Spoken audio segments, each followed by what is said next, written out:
아멘. 옆에 있는 분들과 한번 인사하겠습니다. 위대한 한 해가 되시기 바랍니다. 위대한 한 해가 되시기 바랍니다. 앞뒤에 있는 분들과 인사하겠습니다. 주님의 부활을 찬양합니다. 주님의 부활을 찬양합니다. 할렐루야. 주님의 부활을 찬양합니다. 나 목이 안 좋아. 오마이갓. 네. 한번 따라할까요? 부활하신 예수님을 만난 사람들. 부활하신 예수님을 만난 사람들. 부활하신 예수님을 만난 사람들. 부활하신 예수님을 만난 사람들. 오늘 이 아침에 부활의 주님을 만나는 귀한 여러분들 되기를 주님의 이름으로 축복합니다. 아멘. 제가 매년 이 부활절에는 흰 양복을 입는데 입고 저희 그 사택에서 이렇게 나오면 굉장히 쑥스럽습니다. 그렇죠. 누구 만날까봐 겁나고. 네. 근데 꼭 만나요.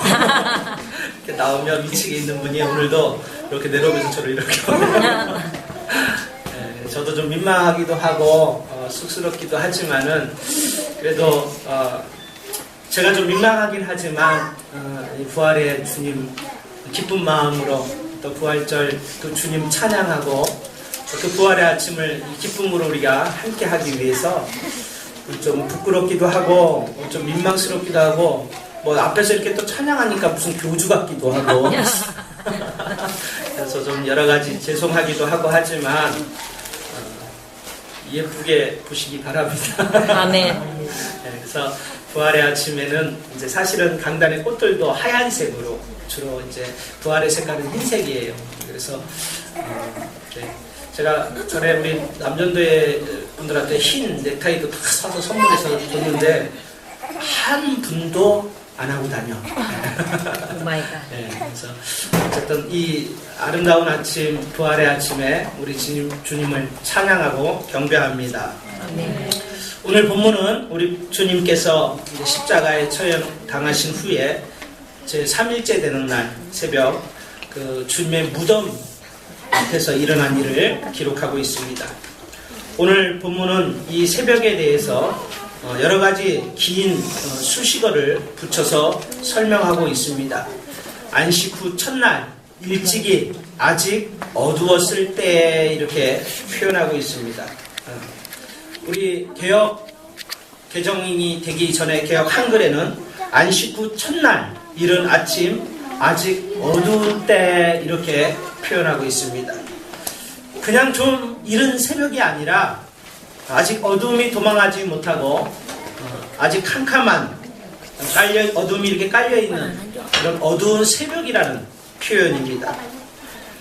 사실 밤 한가운데 있는 것보다 아직 어둠이 채 가시지 않은 이 이른 새벽이 어쩌면 더 좀 무서울 수 있고 또 그곳이 묘지라고 생각을 한다면 더 좀 스산하기도 하고 어려울 것입니다. 인적이 끊어진 길을 지나 묘지들이 있는 동산을 오르고 있는 한 여인이 있었습니다. 어쩌면 저처럼 이 하얀 옷을 입고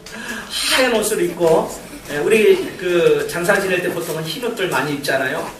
하얀 옷을 입고 그 어둠이 깔려있는 그 묘지들이 있는 그 어두운 산을 이렇게 한 여인이 오른다고 생각을 하면 오르는 여인도 무섭겠지만 혹시라도 누가 본 사람은 없겠지만 참 이렇게 결코 그렇게 기분 좋은 그림은 아닐 것입니다. 오늘 성경은 이 여인이 막달라 마리아라고 이야기하고 있습니다. 복음서에 보면 이 여인은 7 귀신이 들렸던 여인이었고 주님이 불쌍히 여기셔서 치료해 주시고 주님의 능력으로 치유함을 받은 그런 여인이었습니다. 그리고 그 후로 예수님을 따르는 예수님의 헌신적인 제자가 되기도 했고요. 12제자들과 예수님의 복음을 전할 때 이 여인은 자신의 모든 것들을 다 들여서 그 복음이 전하는 곳에 또 복음이 전달되는 곳에 귀하게 아름답게 쓰임받았던 여인이었습니다. 그런데 오늘 이 여인은 주님의 제자들조차도 그 십자가에서 처형당하실 때 다 흩어지고 도망간 후에 이 여인은 마지막까지 주님의 그 십자가의 처형 현장에, 또 주님이 십자가에서 돌아가실 그때에도 있었고, 또 안식일에는 무덤을 찾을 수가 없었어요. 그들의 그 율법상 시체를 가까이 하지 못하기 때문에. 그래서 안식일이 지난 첫 새벽에, 아직 아침이 되기 이른 미명에 주님께로 달려왔던 이 막달라 마리아를 우리는 만날 수 있는 것입니다.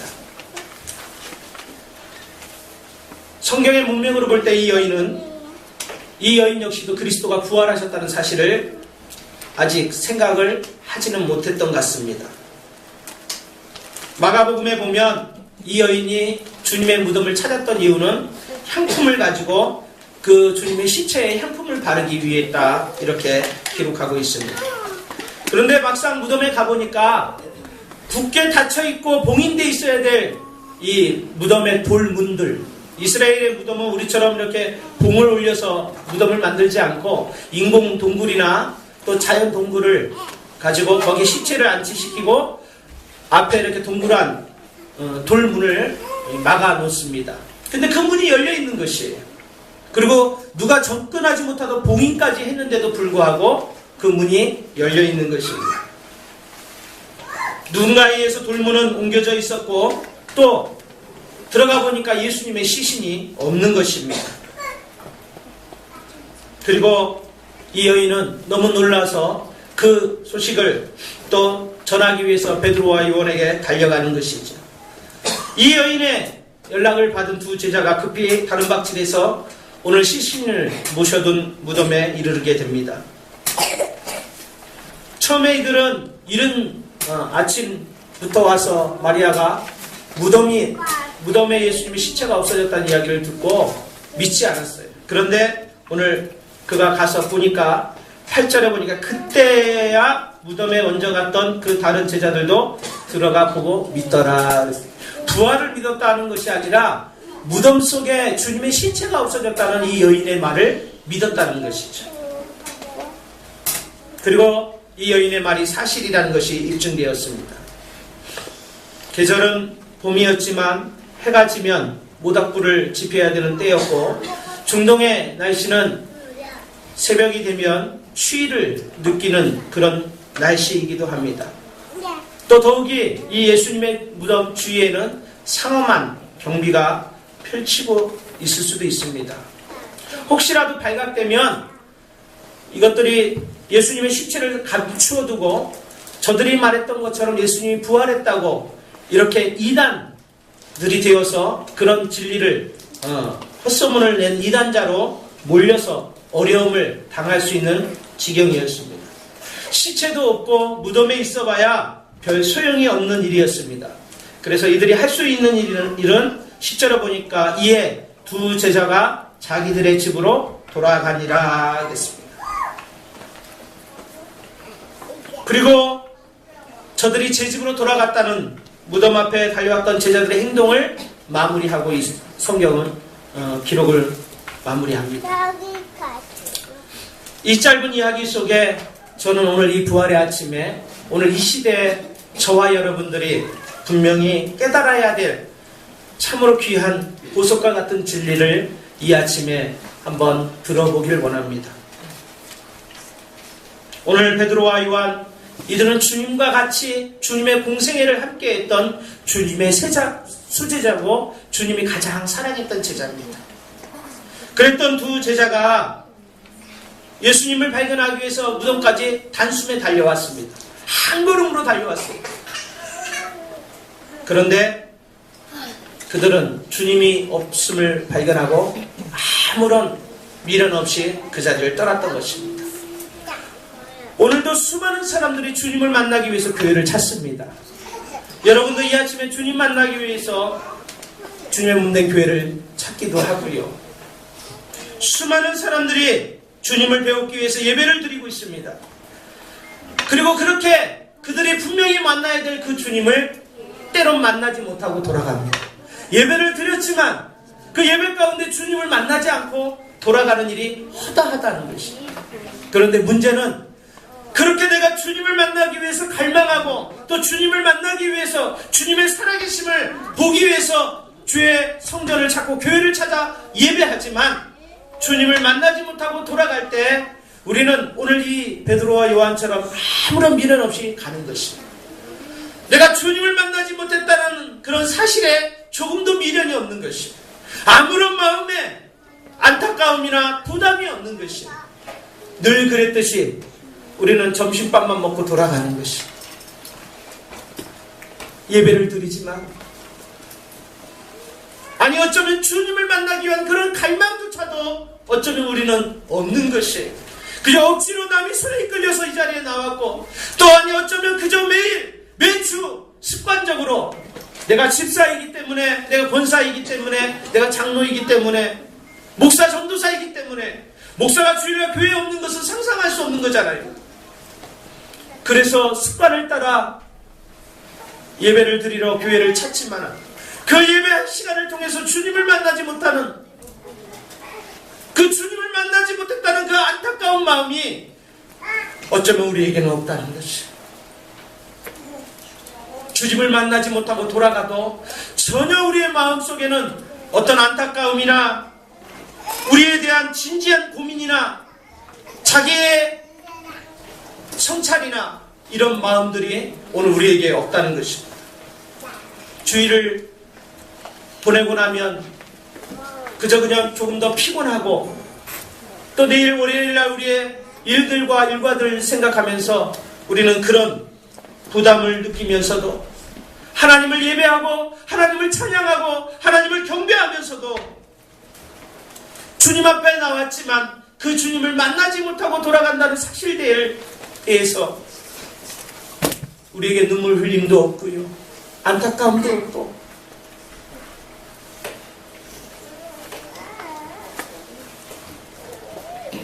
사모하는 마음도 어쩌면 오늘 우리에게는 없는 것입니다. 오늘 하나님을 당신을 찾는 자를 만나주십니다. 아멘. 당신을 간절하게 찾고 찾는 자에게 내가 만나주겠다고 주님 말씀하셨습니다. 아멘. 오늘 그 주님을 반드시 만나고 돌아가시기 바랍니다. 아멘. 이 부활의 아침에 우리가 가장 큰 의미를 둔다면 부활하신 다시 사신 예수 그리스도를 이 예배 가운데 꼭 만나고 돌아갈 수 있는 귀한 성도들이 되시기를 주님의 이름으로 축복합니다. 아멘. 그래요. 오늘 어쩌면 주님의 제자라고 주님이 가장 사랑했던 제자요 주님의 수제자라고 이야기했던 베드로 요한은 무덤을 찾아와서 그 주님에 대한 안타까운 마음은 있었고 주님을 만나고자 하는 열망은 있었지만 빈 무덤을 보고 그저 힘없이 돌아가 버리고 마는 것입니다. 그리고 그 주님을 만났던 사람은 사도도 아니고 주님의 제자도 아닌 오늘 연약한 한 여인. 그 당시 이스라엘 사람들은 여자를 사람을 셀 때 숫자에 포함도 시키지 않았습니다. 그리고 그 당시에 여인이 주님의 제자가 되는 것은 그런 일은 없는 것이에요. 그럼에도 불구하고 제자들은 아무런 미련 없이 그 자리를 떠났지만 오늘 11절에 보니까 마리아는 무덤 밖에 서서 울고 있더니 그랬습니다. 마리아는 무덤 밖에 서서 울고 있더니. 오늘 우리들에게 이런 울음이 있길 바랍니다. 네. 이런 안타까운 눈물이 있길 바랍니다. 네. 도대체 내가 주님을 만나고자 왔지만은 아무런 느낌이 없고 아무런 감동이 없고 그저 쓸쓸하게 발길을 돌려야 되는, 여전히 오늘도 나는 주님과는 아무런 상관없는 인생인가 보다 하고 쓸쓸히 발길을 옮겨야 되는 우리 자신들을 보면서 울며 울 수 있는 그런 성도들이 되길 바랍니다. 아멘. 오늘 마리아는 마지막까지. 저는 고난주간에 5편의 십자가에 대한 설교를 하면서 맨 마지막에 이런 말씀을 드렸습니다. 골로새서에 있는 1장 24절의 말씀을 가지고 바울이 이런 고백을 합니다. 그리스도가 우리에게 남겨준 고난이 있다고 말하고 있습니다. 물론 이것은 우리 주님이 십자가를 지신 그 고난의 십자가가 불완전하고 완벽하지 않다는 이야기가 아닙니다. 그것은 신학적으로 굉장히 문제가 있는 것입니다. 우리 주님은 저 십자가에서 우리를 완전히 구속하시고 구원하신 줄 믿습니다. 아멘. 그럼에도 불구하고 바울이 무슨 고백을 하고 있냐면 주님이 우리에게 남겨준 고난이 있다는 것이, 주님이 우리에게, 그리고 그 고난은, 그 남겨둔 고난은 그의 몸된 교회를 위하여, 이렇게 이야기합니다. 따라하겠습니다. 그의 몸된 교회를 위하여. 그의 몸된 교회를 위하여. 그의 몸된 교회를 위하여. 우리가 주님의 남겨진 고난이 있다면, 주님이 우리를 위해서 약간의 고난을 남겨두셨다면 그것은 주님의 교회를 위하여 남겨두셨다고 말씀하십니다. 아멘. 교회를 위해서 기쁨으로 그 고난을 감당할 수 있길 바랍니다. 아멘. 그리고 그 고난은, 이 시대의 마지막 고난은 우리 아버지의 마음을 갖고 잃어버린 영혼을 향한 마음입니다. 아멘. 내가 교회에 뭐 헌금을 많이 하고 아니면 무슨 교회를 위해서 헌신을 많이 하고 그 남겨진 고난이 아니라 그리스도의 몸된 교회를 위하여 내 육체에 채우노라 그랬어요. 비록 우리의 몸이 연약하고 늘 피곤하고 늘 병원 가고, 아멘. 연약하지만 그 육체에 채운다 말하고 있어요.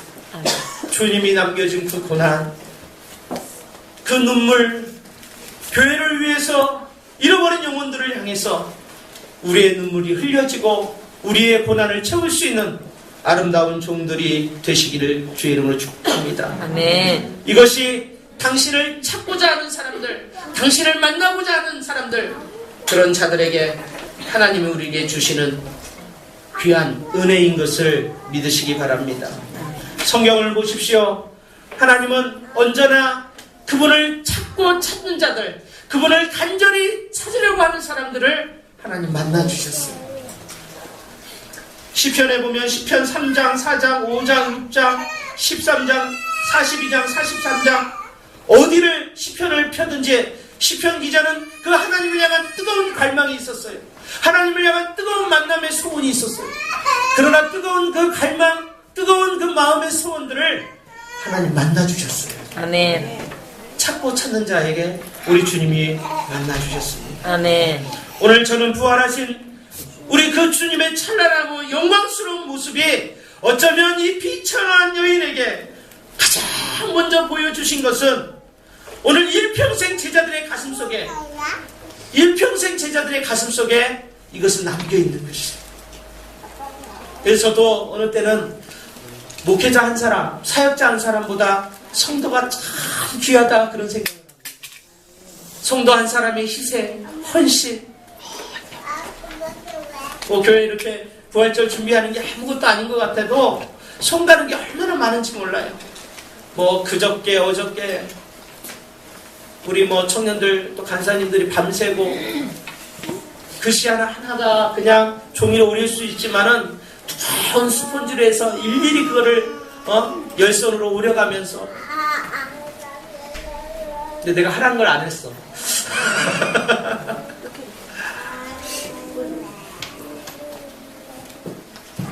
사랑하는 여러분,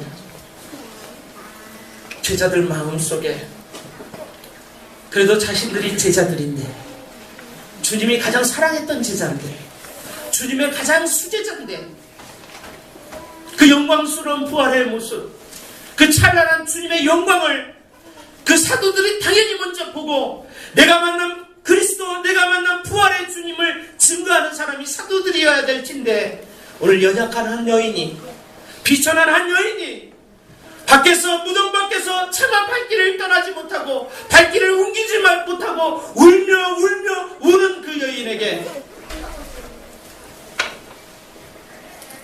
오늘 천사들이 또 그 주님이 만나 주신 줄 믿습니다. 아멘. 천사들이 이르되 여자여 어찌하여 우느냐 이르되 사람들이 내 주님을 옮겨다가 어디 두었는지 내가 알지 못함이니이다. 이 말을 하고 뒤로 돌이켜 예수께서 서 계신 것을 보았으나 예수신 줄을 알지 못하노라. 예수께서 이르시되 여자여 어찌하여 울며 누구를 찾느냐 하시니 마리아는 그가 동산직인 줄 알고 이르되 주여 당신이 옮겼거든 어디 두었는지 내게 이르소서 그리하면 내가 가져가리이다. 예수께서 마리아야, 이 아침에 주님이 우리에게 사랑하는 딸아, 사랑하는 아들아, 네. 이 음성을 들을 수 있길 바랍니다. 아멘. 마리아야, 마리아야.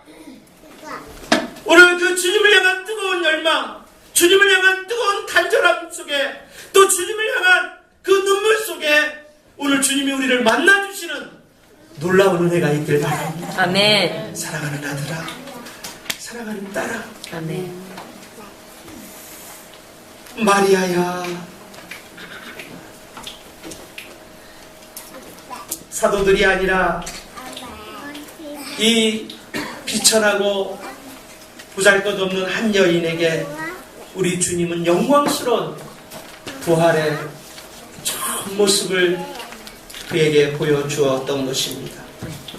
사랑하는 여러분, 오늘 이 여인에게는 예수님의 죽음조차도 그의 앞길을 막을 수 없었습니다. 또 수많은 군병들, 수많은 죽음을 위협하는 어떠한 상황도 주님을 만나고자 하는 그 열망을 막을 수가 없었습니다. 여러분, 무엇 때문에 주님 만나는 것을 두려워하십니까? 어떤 것이 여러분이 주님과 함께 가는 일에 장애가 되십니까? 때로는 바쁜 일상이 그렇습니까? 연약한 몸이 그렇습니까? 여러분의 어려운 환경이 그렇습니까? 어떤 상황, 어떤 형편, 어떤 문제이든지 이 여인에게는 그것이 문제가 되지 않았습니다. 우리는 우리 환경 때문에 얼마나 자주 막힙니까? 사람에 의해서 얼마나 자주 끊어집니까? 주님을 사랑한다고 고백했지만 주님의 사랑에 좀 더해보려고 마음의 결단을 먹었다가도 우리의 환경과 형편과 처지 때문에 포기하고 넘어질 때가 얼마나 많습니까? 하지만 이 여인은 죽음조차도, 어떤 상황, 어떤 환경조차도 이 여인이 주님을 만나고자 하는 뜨거운 마음과 간절한 열망을 막을 수가 없었습니다. 오늘 2012년 부활절 아침에 여러분, 혹시 이 아침은 아니더라도 매 순간순간 주님을 만나고자 하는 간절함이 우리에게 있길 바랍니다. 아멘. 눈물이 있길 바랍니다. 아멘. 어떤 상황, 어떤 형편, 어떤 환경도 핑계하지 못하고 그 주님을 만나고자 하는 뜨거운 열망이 우리에게 있다면 우리는 반드시 그 영광스러운 부활에 주님과 함께 승리할 줄 믿습니다. 아멘. 사랑하는 여러분, 부활에는 능력이 있습니다. 승리의 아멘. 능력이고 권세가 있는 것입니다. 아멘. 여러분, 우리가 부끄러운 고난일 때, 어려울 때, 참으로 지난 한 주간처럼 그 주님의 죽음을 슬퍼할 때, 그런 고난 가운데 우리의 삶이 있을 때가 있을 것입니다. 요즘은 제가 이렇게 전도를 해보면, 목사님, 나는 아무 문제 없어요. 교회 나갈 이유를 못 찾겠어요. 그냥 쓸 만큼 돈도 있고요. 그냥 내가 살고 있는 집도 여유롭고 넉넉하고 괜찮고요. 일주일에 두세 번씩 테니스 치면서 좋은 만남들 갖고요. 골프 치면서요. 여유롭게 살아요. 제가 교회 가야 될 이유를 모르겠어요. 어떻게? 그러면 이제 제가 그렇게 기도해야 돼요. 하나님, 저가 저렇게 이야기하는데 그럼 그런 교회 나가야 될 이유 있도록 큰 고난을 주시옵소서. 큰 어려움을 주시옵소서. 그래도 목사니까 죽이지 말고 하나님, 죽을 병에 걸렸다가 이렇게 해야 됩니까? 어려움을 겪고 나서야 주님 앞에 오겠습니까? 힘든 상황을 겪고 나서 주님을 만나겠습니까? 남편이 식물인간으로 누워있어서 그 안타까운 마음으로 주님을 찾겠습니까? 아니, 자녀가 어려움을 당해야지만이 우리 주님을 만나려고 합니까? 오늘 이 자리에 오신 여러분들은 지혜롭길 바랍니다. 아멘. 내게 그런 어려움들이 없어도, 그런 어려운 상황이 아니더라도 오늘 주님 만나고 그 주님의 영광과 함께